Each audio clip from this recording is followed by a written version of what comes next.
Hi all, ಎಲ್ಲರಿಗೂ ನಮಸ್ಕಾರ. ಎಲ್ಲರೂ ಹೇಗಿದ್ದೀರಾ? ಇವತ್ತು ನಾನು ನಿಮಗೆಲ್ಲರಿಗೂ ಒಂದು ತುಂಬ ಟೇಸ್ಟಿಯಾಗಿರೋ ಒಂದು ರೆಸಿಪಿ ದಮ್ ವಾಂಗಿಬಾತ್ ಹೇಗೆ ಮಾಡೋದು ಅಂತ ತೋರಿಸ್ಕೊಡ್ತಾ ಇದ್ದೀನಿ.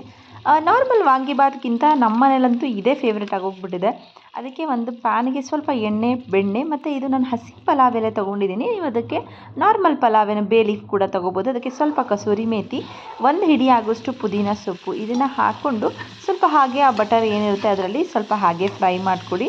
ಫ್ರೈ ಮಾಡ್ಕೊಂಡು ಆದಮೇಲೆ ಅದಕ್ಕೆ ನಾನು 2 ಈರುಳ್ಳಿ, ಸ್ಮಾಲ್ ಸೈಜ್ ಈರುಳ್ಳಿನ ತೊಗೊಂಡಿದ್ದೀನಿ.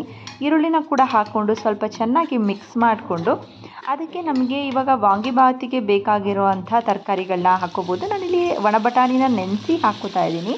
ಹಸಿ ಬಟಾಣಿ ಹಾಕ್ಕೊಂಡ್ರೆ ಇನ್ನೂ ಟೇಸ್ಟ್ ಚೆನ್ನಾಗಿರುತ್ತೆ. ನನಗೆ ಹಸಿ ಬಟಾಣಿ ಸಿಗಲಿಲ್ಲ, ಹಾಗಾಗಿ ಬದನೆಕಾಯಿ ಮತ್ತು ಇದರಲ್ಲಿ ಗ್ರೀನ್ ಕಲರ್ ಬದನೆಕಾಯಿ ಮತ್ತು ಒಣಗಿರೋ ಬಟಾಣಿನ ನೆನೆಸಿ ಹಾಕಿರುವಂಥದ್ದು, ನೈಟೇ ನೆನೆಸಿಟ್ಟಿರಬೇಕು. ಅದಾದಮೇಲೆ ಸ್ವಲ್ಪ ಅರಿಶಿನ, ಅದಕ್ಕೆ ಸ್ವಲ್ಪ ಉಪ್ಪು ಬೇಯೋದಕ್ಕೆ, ಅದನ್ನು ಸ್ವಲ್ಪ ಅಟ್ಲೀಸ್ಟ್ ಒಂದು 5 ನಿಮಿಷ ಹಾಗೆ ಆ ಎಣ್ಣೆಲೇ ಫ್ರೈ ಆಗೋದಕ್ಕೆ ಬಿಡಿ. ಅದಾದಮೇಲೆ ಚೆನ್ನಾಗಿ ನೋಡಿ ಎಷ್ಟು ಸ್ವಲ್ಪ ಕಲರ್ ಚೇಂಜ್ ಆಗಿದೆ. ಇವಾಗ ಅದಕ್ಕೆ ನಾನು ಒಂದು 3 ಸ್ಪೂನಷ್ಟು ವಾಂಗಿಬಾತ್ ಪೌಡರ್ ತೊಗೊಂಡಿದ್ದೀನಿ. ನಾನು MTR ಅವ್ರದ್ದು ತೊಗೊಂಡಿದ್ದೀನಿ. ಯಾವುದು ಬೇಕಾದ್ರೂ ಬ್ರ್ಯಾಂಡ್ದು ಕೂಡ ತೊಗೋಬೋದು. ಅದನ್ನು ಹಾಕಿದ ತಕ್ಷಣ ಸ್ವಲ್ಪ ಹಾಗೆ ಮಿಕ್ಸ್ ಮಾಡಿದ ತಕ್ಷಣ ನೀವು ಅದಕ್ಕೆ ಟೊಮೆಟೊನ ಹಾಕ್ಕೋಬೇಕಾಗತ್ತೆ. ಏಕೆಂದರೆ ಅದು ಸ್ವಲ್ಪ ಸೀದ್ಬಿಟ್ರೆ ಚೆನ್ನಾಗಿ ಅನಿಸಲ್ಲ. ಹಾಗಾಗಿ ಅದ್ರ ಜೊತೆಗೆ ಟೊಮೆಟೊನ ಹಾಕ್ಕೊಂಡು ಟೊಮ್ಯಾಟೊ ಚೆನ್ನಾಗಿ ಸಾಫ್ಟ್ ಆಗಬೇಕು. ಅಲ್ಲಿ ತನಕನೂ ಕೂಡ ನೀವು ಇದನ್ನು ಅದರಲ್ಲಿ ಹಾಗೆ ಬೇಯಿಸ್ತಾ ಇರಬೇಕು. ಅದ್ರ ಜೊತೆಗೆ ಸ್ವಲ್ಪ ಗೋಡಂಬಿ, ಇದು ಆಪ್ಷನಲ್ಲು. ಗೋಡಂಬಿ ಹಾಕ್ಕೊಂಡ್ರೆ ತುಂಬ ಚೆನ್ನಾಗಿರುತ್ತೆ ಟೇಸ್ಟು, ಬಾಯಿಗೆ ಸಿಗ್ತಾ ಇದ್ದರೆ. ಹಾಗಾಗಿ ಗೋಡಂಬಿ ಕೂಡ ನಾನು ಹಾಕ್ಕೊಂಡಿದ್ದೀನಿ. ಇಲ್ಲಿ ಒಂದು 10 ಗೋಡಂಬಿನ ನಾನು ತೊಗೊಂಡಿದ್ದೀನಿ. ಅದಾದಮೇಲೆ ನಮಗೆ ಇವಾಗ 1 ಲೋಟಕ್ಕೆ 2 ಲೋಟದಷ್ಟು ನೀರು ಪ್ರಮಾಣದಲ್ಲಿ ಹಾಕ್ಕೊಂಡ್ರೆ ಆಯಿತು. ನಾನಿಲ್ಲಿ 2 ಲೋಟ ಅಕ್ಕಿ ತೊಗೊಂಡಿರೋದ್ರಿಂದ 4 ಲೋಟ ನೀರನ್ನ ತೊಗೊಂಡಿದ್ದೀನಿ. ತಗೊಂಡು ಅದಕ್ಕೆ ಸ್ವಲ್ಪ ಕೊಬ್ಬರಿ ತುರಿನ ಕೂಡ ಆ್ಯಡ್ ಮಾಡ್ಕೋತಾ ಇದ್ದೀನಿ. ಹಾಗೆ ಸ್ವಲ್ಪ ಕೊತ್ತಂಬರಿ ಸೊಪ್ಪನ್ನು ಕೂಡ ಆ್ಯಡ್ ಮಾಡ್ಕೋತಾ ಇದ್ದೀನಿ. ಇದು ಸ್ವಲ್ಪ ಕುದಿ ಬಂದ ಮೇಲೆ ಅದಕ್ಕೆ ಅಕ್ಕಿ ಕೂಡ ಆ್ಯಡ್ ಮಾಡ್ಕೊಳ್ಳೋಣ.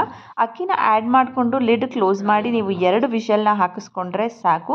ಇದಕ್ಕೆ ನೀವು ಲಿಡ್ ಕ್ಲೋಸ್ ಮಾಡೋಕ್ಕಿಂತ ಮುಂಚೆ ಇನ್ನೂ ಸ್ವಲ್ಪ ಬೆಣ್ಣೆ ಏನಾದರೂ ಇದ್ದರೆ ಆ ಬೆಣ್ಣೆನ ಕೂಡ ಹಾಕಿ ಮಿಕ್ಸ್ ಮಾಡಿ ಕ್ಲೋಸ್ ಮಾಡಿ ಲಿಡ್ನ.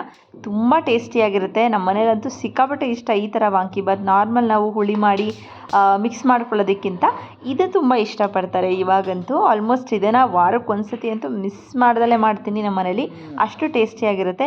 ಈಗ 2 ವಿಷಲ್ ಬಂದಾದಮೇಲೆ ನೋಡಿ ತೋರಿಸ್ತಾ ಇದ್ದೀನಿ ಹೇಗೆ ಬಂದಿದೆ ಅಂತ ಹೇಳಿ. ನೋಡಿ ಬಿಸಿ ಬಿಸಿಯಾಗಿ ಇದ್ರ ಜೊತೆ ಮೊಸರು ಜೊತೆನೂ ಕೂಡ ತಿನ್ನೋರು, ಇಲ್ಲ ಚಟ್ನಿ ಜೊತೆನೂ ಕೂಡ ತುಂಬ ಟೇಸ್ಟಿಯಾಗಿರುತ್ತೆ. ಚೆನ್ನಾಗಿ ಒಂದು ರೌಂಡ್ ಮಿಕ್ಸ್ ಮಾಡಿಕೊಂಡು ಎಲ್ಲರಿಗೂ ಕೊಡಿ. ಖಂಡಿತವಾಗ್ಲೂ ಎಲ್ಲರಿಗೂ ಇಷ್ಟ ಆಗುತ್ತೆ. ವೀಕ್ಲಿ ಒನ್ಸ್ ಅಂತೂ ಮಾಡಿ ಅಂತ ವೆಯ್ಟ್ ಮಾಡ್ತಾ ಇರ್ತಾರೆ. ಅದ್ರ ಜೊತೆ ಮಕ್ಳಿಗೆ ಕೂಡ ಸ್ನ್ಯಾಕ್ಸ್ ಕೂಡ ಹಾಕಿ ರೆಡಿ ಮಾಡಿ ಮಕ್ಳಿಗೆ ಕೊಟ್ಟು ಕಳಿಸ್ತಾ ಇದ್ದೀನಿ. ಇದು ತುಂಬ ಟೇಸ್ಟಿಯಾಗಿತ್ತು. ನೀವು ಕೂಡ ಟ್ರೈ ಮಾಡಿ ಇದೇ ಥರ ನನ್ನ ಚಾನಲ್ನ ಸಪೋರ್ಟ್ ಮಾಡ್ತೀರಿ. Thank you.